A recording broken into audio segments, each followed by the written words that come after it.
Stone age. Ancient history में हमारा कौन सा टॉपिक चल रहा है? Stone age. क्या बोलते हैं? पाषाण काल। ठीक है, ये हमारी स्टोन एज है। ये किस हिस्ट्री के पार्ट में आती है? Pre historic. इसका मीन क्या है कि इसके कोई भी एविडेंसेस, रिटन एविडेंसेस अवेलेबल नहीं है। ओके, तो ये स्टोन एज का पार्ट है। मैंने आपको बताया था कि स्टोन एज के 3 पार्ट हैं, Palaeolithic age, Mesolithic age, Neolithic age. Palaeolithic को क्या बोलते हैं हम लोग? पुरापाषाण काल, मध्यपाषाण काल, नवपाषाण काल। तो पुरापाषाण काल की जो हमारी ईयर्स हैं, किस टाइम में रहा है? टाइम पीरियड क्या है? 500,000 से लेके, ऐसे कहें 10,000 से बैक 500,000 BC। ठीक है, और हाँ, और 6,000 से 10,000 BC। ठीक है, हाँ, और वो 1,000 से 6,000 BC तक हमारा रहा है नवपाषाण काल। आपको पता है कि जो बिफोर क्राइस्ट BC होता है उसमें हम रिवर्स में पीछे जाते हैं। ओके, और AD में क्या होता है? एडवांस होते हैं हम, जैसे कि नॉर्मल वेज में हम होते हैं एडवांस, आगे की ओर बढ़ते हैं। तो क्या है, मैं आपको एक्सप्लेन करने वाली हूँ आज पुरापाषाण काल, पैलियोलिथिक एज। तो जो पैलियोलिथिक पीपल हैं, जो वहाँ उस टाइम पे जो लोग हुआ करते थे, तो सबसे पहले वो क्या है, वो किस जीवन में रहते हैं? प्राकृतिक जीवन में रहते हैं। सबसे पहले कहाँ है? वो प्रकृति में ही है। जैसी हमारी प्रकृति है उसी पर फुली कंप्लीटली डिपेंडेंट है। ठीक है, और प्राइमरी सोर्स क्या है फूड का? हंटिंग, शिकार।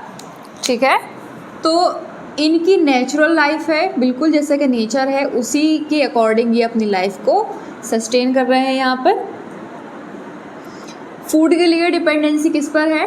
कच्चा मांस, हंटिंग, शिकार करते हैं प्राइमरली। ठीक है, अब आप बोल सकते हैं कि अभी इन्हें इतना ज्ञान नहीं है वनस्पति वगैरह का, लेकिन आगे हो जाएगा ज्ञान। और एग्रीकल्चर का तो बिल्कुल ही नहीं है। ठीक है, आगे होगा। और तीसरी इंपॉर्टेंट चीज़ क्या है कि अभी ये अनफैमिलियर हैं, अपरिचित हैं। किसके यूज़ से? Use of fire. इन्हें अग्नि के बारे में कुछ भी नहीं है पता।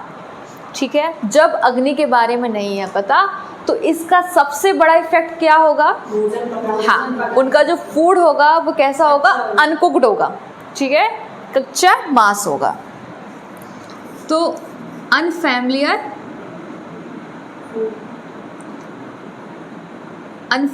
With fire. ठीक है, आग के प्रयोग से अभी ये अपरिचित हैं, तो इसीलिए इनका जो फूड है वो कैसा है? रॉ मीट है, कच्चा मांस है। ठीक है, और किससे अनफैमिलियर हैं? इन्हें कृषि के बारे में, एग्रीकल्चर के बारे में बिल्कुल भी नॉलेज नहीं है। और साथ में डोमेस्टिकेशन ऑफ एनिमल्स, जो पशुपालन है, कि जो पशु हैं उनका पालन करके भी हम अपनी इकोनॉमी को चला सकते हैं।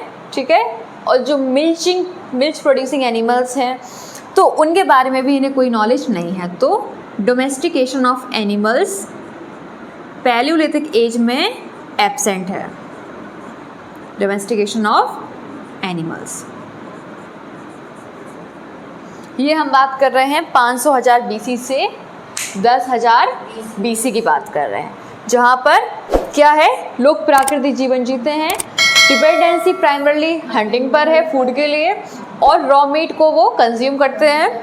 उसके बाद एग्रीकल्चर के बारे में कोई नॉलेज नहीं है, फायर के बारे में कोई नॉलेज नहीं है, और पशुपालन भी वो नहीं जानते हैं। ये पैलियोलिथिक एज के लोगों का ये फीचर्स हैं।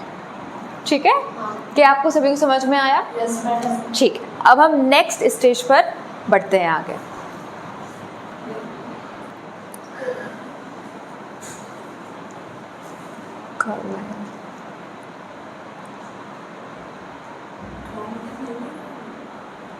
ओके, तो हमने कंप्लीट किया है पैलियोलिथिक एज। ठीक है, और अब हम करने वाले हैं मीसोलिथिक एज। ध्यान रखिएगा, बहुत ज़्यादा इलेबोरेट नहीं करना है, डेप्थ में नहीं जाना है इस टॉपिक में। इसे क्वेश्चंस आते हैं, लिमिटेड नंबर ऑफ क्वेश्चंस आएंगे। ठीक है, तो इसलिए हमें इसको समराइज़ करके ही पढ़ना है। तो मीसोलिथिक एज का सबसे पहले टाइम पीरियड क्या है? 10,000 से 6,000 BC का है टाइम पीरियड। और ये कब आता है?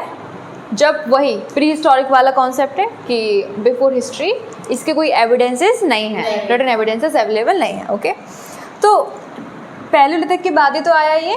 तो इसको डिस्कवर कैसे किया? एक साइंटिस्ट है, उनका नाम है कार्लाइल, ठीक है, सॉरी आर्कियोलॉजिस्ट है, ठीक है, आर्कियोलॉजिस्ट है। तो उन्होंने डिस्कवर किया है, खोज करी है, इन्वेंशन नहीं करी है, वो चीज़ अवेलेबल थी बट उनको पता चला है कि ये चीज़ अवेलेबल है। किस टाइम पीरियड में? आई थिंक 1870 AD के टाइम पीरियड में उन्हें ये पता चला है। ओके, तो उन्होंने क्या देखा कि जो विंध्यास रीजन है, जहाँ पर विंध्यास रेंज है, सतपुरास रेंज है, जो मैंने आपको ज्योग्राफी में डिस्कस किया है बहुत अच्छे से, वहीं की बात है। जो कहाँ का क्षेत्र है? मध्य प्रदेश का, ठीक है, मध्य प्रदेश में भीमबेटका, ठीक है, यहीं पे है हमारी विंध्यास रेंज, और महाराष्ट्र वाला जो क्षेत्र है वहीं पर है। तो जो विंध्यास रीजन है वहाँ पर पेंटिंग है, रॉक पेंटिंग्स, शैल चित्र, रॉक पेंटिंग्स की उन्होंने स्टडी करी है और ये पता लगाया है कि ये टाइम, ये मीसोलिथिक इरा की पेंटिंग्स हैं, ठीक है, मीसोलिथिक टाइम की ये हमारी रॉक पेंटिंग्स हैं। रॉक पेंटिंग्स में आपने देखा होगा क्या पेंटिंग्स है? हंटिंग की पेंटिंग्स हैं या पशुओं की पेंटिंग्स हैं। तो रॉक मतलब पत्थर के ऊपर, ये पत्थर समझ लीजिए, और कुछ ऐसी ऐसी करके कुछ पेंटिंग्स बनाते हैं, वो लोग बनाते हैं, कुछ ऐसे ऐसे ऐसे बनाते चले जा रहे हैं, ठीक है, गूगल कीजिएगा, इमेजेस मैंने आपको शेयर करी हैं, ठीक है। तो वो क्या करते हैं, फूड, जैसे कि ह्यूमंस होते हैं, फूड की नीड पूरी हो गई, शेल्टर भी मिल गया, पानी ऑलरेडी अवेलेबल है, तो अब क्या करेंगे? कुछ वर्क करेंगे, जैसे ह्यूमन का नेचर होता है, ठीक है। तो कुछ उन्हें आर्टिलरी वर्क किया, मतलब कुछ आर्ट्स वगैरह बनाए हैं। तो अब रहते कहाँ थे? गुफाओं में, केव्स में रहते थे। तो आर्ट कहाँ बनाएंगे? गुफाओं में बनाएंगे। कैसे बनाएंगे? स्टोन को काट काट के, उसको ऐसे ऐसे ऐसे ऐसे करके वो आर्ट्स को उन्होंने बनाया है पत्थरों पर, ठीक है। तो ये है हमारी रॉक की पेंटिंग्स जो आती हैं विंध्यास क्षेत्र में, जिन डिस्कवर करी हैं, किसने करी हैं? कार्लाइल ने इसको डिस्कवर करी है। ओके, फिर अब आता है, मैंने बताया था कि पैलियोलिथिक एज में डोमेस्टिकेशन ऑफ एनिमल्स नहीं होता था, लेकिन पशुपालन कब शुरू होता है? मीसोलिथिक एज में। यहाँ के लोग जो हैं वो पशुपालन, डोमेस्टिकेशन ऑफ एनिमल्स को जान गए थे, और वैसे उसके एविडेंसेस भी मिले हैं, उसके साक्ष्य मिले हैं। किसके? डोमेस्टिकेशन ऑफ एनिमल्स के। कहाँ मिले हैं? आदमगढ़ और बैगोर, राजस्थान, ठीक है। आदमगढ़ कहाँ है? मध्य प्रदेश, और बगौर कहाँ है? राजस्थान। क्या आप लोग लोकेट कर पा रहे हैं? ये आदमगढ़ है जो भीमबेटका के नियर बाय है, साउथ में है, और बैगौर है राजस्थान में। यहाँ पर क्या मिले हैं? हाँ, डोमेस्टिकेशन ऑफ एनिमल्स के एविडेंसेस हमको इन दोनों साइट्स से प्राप्त होते हैं। कब? कौन से टाइम पीरियड के? मीसोलिथिक एज के, मध्य पाषाण काल के, ठीक है। अब कुछ साइट्स देख लीजिए, ये सारी जो साइट्स हैं वो मीसोलिथिक साइट्स हैं, इनसे क्वेश्चंस आते हैं, ठीक है। जैसे कि भीमबेटका मध्य प्रदेश में, आदमगढ़ तो मैंने अभी बताया है, या महादाहा या दमादम, ठीक है, दमदमा, जो भी प्रोनाउंसिएशन हो। तो ये जो साइट्स हैं इनमें में क्या मिला है? बोन्स और हॉर्न्स, हड्डियाँ और सींग, ठीक है। कहाँ पे मिली है? महादाहा, जो कहाँ पे है साइट? उत्तर प्रदेश में है। और दमादम, दमदम, जो भी है ये प्रोनाउंसिएशन, इसमें मिली है मुझे ह्यूमन ग्रेव्स। क्या मिले हैं अपन को? मानव कब्र। इसके साक्ष्य कहाँ मिलते हैं? दमदम में, ठीक है, जो कहाँ साइट है? उत्तर प्रदेश में, ठीक है। और ये लंघंज है, ये गुजरात में साइट है। कौन सी साइट है? मीसोलिथिक में। मीसोलिथिक साइट कहाँ पर है? गुजरात में, लाघनंज करके है। ओके, फिर आता है हमारा भीमबेटका। भीमबेटका ये यूनेस्को की वर्ल्ड हेरिटेज साइट है, ध्यान रखिएगा। यूनेस्को ने इसको WHS की कैटेगरी में कैटेगराइज किया है। क्यों?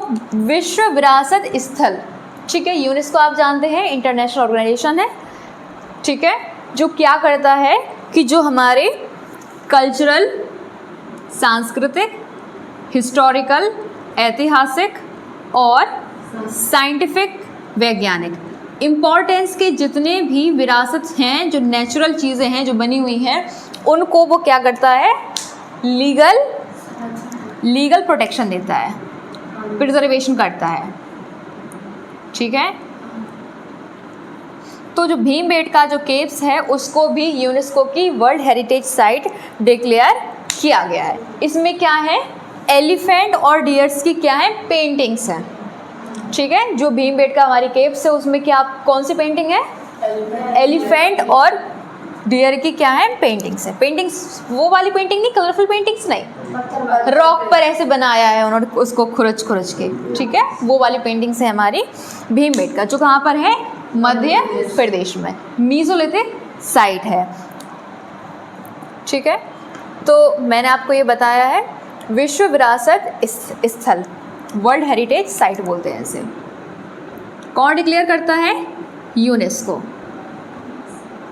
UNESCO's world heritage site. ठीक है, जितनी भी हेरिटेज साइट्स होती हैं पूरे वर्ल्ड में उनको यूनेस्को प्रिजर्व करता है। ठीक है, क्या आपको ये समझ में आया? ओके, आई थिंक अब सब कुछ कंप्लीट हो गया है। ठीक है, आप लोग कोई क्वेश्चन हो, कोई डाउट हो तो आप पूछ लीजिए। तो यहाँ पर हमारा कंप्लीट होता है मीसोलिथिक एज।